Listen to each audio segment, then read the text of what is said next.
Thank you very much indeed. Good evening, everybody. My name is David Firth. Thank you for being here. What I want to do in this talk is talk about a little bit about this book that I have coming out, and in particular, 3 ideas that you can share with the young people in your life, your kids, your teenagers, your young adults, such that they never have to enter the world of work with any worry at all. But first, let me tell you about my father-in-law, Darwin from Denver. A few years back, we still lived in the UK, my wife and family and I.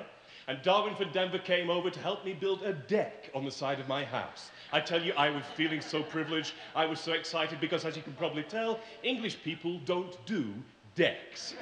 English people do patios on which we drink our afternoon tea. But I didn't want a patio to drink my afternoon tea. I wanted a deck so I could drink my beer and cook some meat on my barbecue. And so Darwin from Denver flew into the UK and he helped me, and he took me to the local version of Home Depot, and we bought some nails and we bought some timber and we bought some tools and we set to work. And ladies and gentlemen, it was 48 hours of some of the toughest physical labor I have ever done in my life. But at the end of that 48 hours, we sat on that pristine deck and we cracked open our first beer of the evening, and I turned to Darwin and I said, "Jeez, God, I am tired." And he looked at me and he said, "Yeah, but it's a good tired, yeah?" And ever since then, I've been fascinated by the idea of good tired through doing good work, and why that has to be a rarity in people's lives. Good tired, good work where you put effort and energy and passion into your work every day. Good work where you create something, you add value, you change your world by the work that you do in it, even if it's just to the tune of one deck in the world. And I was so fascinated with this idea because I go to consult to some of the biggest organizations in the world, and I look into the eyes of these highly paid executives, very rich, very successful, and I look into their eyes and I think, that is not good tired. That's bad tired.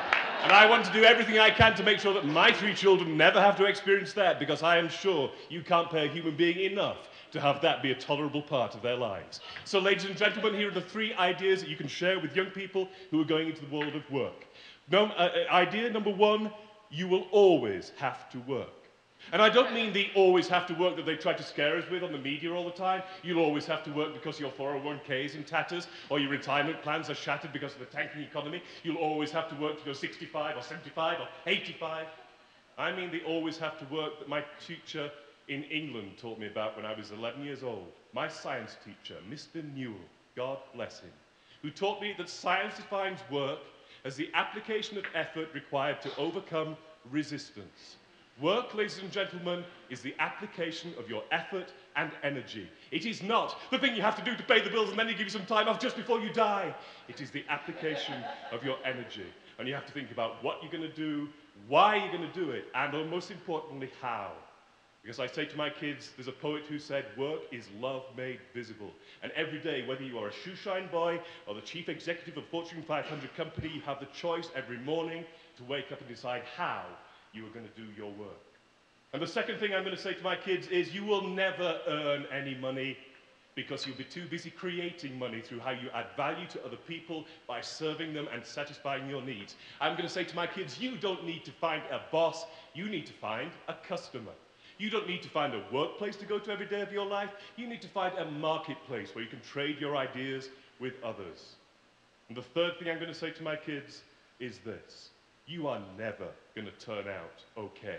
And do you know why you're never going to turn out okay? I'll tell you why you're never going to turn out okay. Because you're not a cake.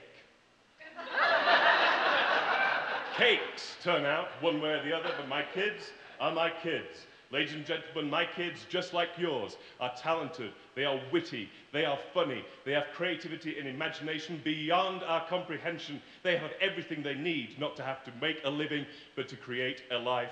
Ladies and gentlemen, our children are our gift to the world. Mine are, and yours are. So I would like to end, ladies and gentlemen, with a toast to our children. Probably the best work we will ever do on this planet. Thank you.